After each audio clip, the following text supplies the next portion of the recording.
रात के करीब 2:30 बज रहे होंगे। नाइट शिफ्ट करने के बाद मैं पैदल ऑफिस से घर की ओर लौट रहा था। वाहन न होने के कारण बीते 1-1.5 साल से महानगर की सूनी ब्यावान और लंबी सड़कें हमसाया बनकर मेरे साथ चलती रही हैं। बाप रे, इतनी लंबी लंबी और भूतिया सड़कें खत्म होने का नाम ही नहीं लेती। बस चलती रहती हैं, रुकने का नाम ही नहीं लेती। कहीं ऐसा घनघोर अंधेरा कि पैर कहाँ पड़ रहे हैं पता ही न चले, तो कहीं खंभों की लाइट से फूटते सफेद झिलमिलाते प्रकाश में नहाती सड़कों की खूबसूरती देखते ही बनती है। रोजाना का रूटीन होने के कारण अब इन सूनी और अंधेरी सड़कों से डर नहीं लगता। इन्हीं सूने और ब्यावान रास्तों पर दिन भर इतना हैवी ट्रैफिक और चहल पहल रहती है कि एक कदम पैदल चलना भी दूभर हो जाए। मई की बेरहम गर्मी, माथे से चुहता पसीना, और ऐसे में अचानक हल्की हल्की ठंडी चलने लगे। माथे के पसीने से टकराती ठंडी हवा कितनी शीतलता प्रदान करती है। ऐसे में कौन बेवकूफ होगा जिसका मन गुनगुनाने को नहीं करेगा। गुनगुनाते हुआ मैं आगे बढ़ ही रहा था कि अचानक आंखें एक जगह पर जाकर ठिठक गईं। सड़क किनारे एक सभ्य सी अधेड़ महिला खड़ी दिखाई दी। करीब 100-125 फीट की दूरी रही होगी। कंधे पर छोटा सा बैग लटका था। वहीं पैरों के पास भी एक ब्रीफकेस जमीन पर रखा दिखाई दिया। सफेद प्रिंट वाली साड़ी से जिस करीने से उसने अपना सिर ढक रखा था, उससे तो वो किसी भले घर की ही गृहिणी ही लग रही थी। लेकिन इतनी रात गए, वो भी शहर के भीतर से गुजरने वाले हाईवे पर, कुछ अजीब सा लगा। हो सकता है मायके या ससुराल वालों ने बस में बिठा दिया हो और किसी कारण बस लेट होने पर महिला को देर रात यहाँ उतरना पड़ा हो।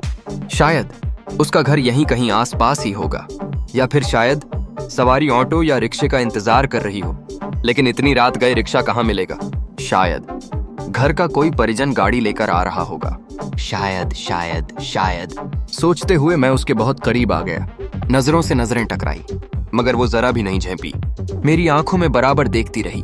भय का नामो निशान तक नहीं, वरना इतनी अंधेरी और सूनी रात में एक अकेली महिला, कम से कम मुझ जैसे मवाली सरीखे इंसान को देखकर तो डर ही जाए।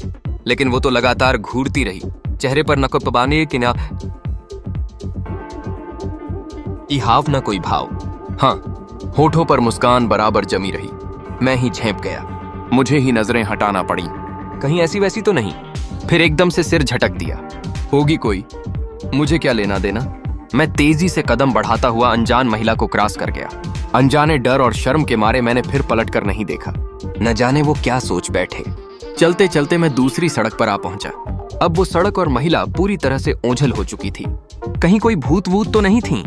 थोड़ी देर पहले भला लगने वाला रास्ता अब भयभीत करने लगा था। मैं जल्द जल्द अपने घर पहुंच जाना चाहता था। इसी तारतम्य में चाल में गजब की तेजी आ गई और बड़े बड़े डग भरने लगा। करीब 1.25 किमी ही चला था कि अचानक मुंह से चीख से निकल गई। वो महिला करीब 100 गज दूर उसके सामने सड़क किनारे ठीक उसी ढंग से खड़ी दिखाई दी। कंधे पर बैग और जमीन पर ब्रीफकेस। ये कब यहाँ आ गई? एक ही रास्ता तो है। न कोई गाड़ी निकली और न ही वह पैदल दौड़ती हुई मुझसे आगे निकल गई। मेरा पूरा शरीर मारे डर के पसीने से तरबतर हो गया। लगा कि आज की रात आखिरी रात है।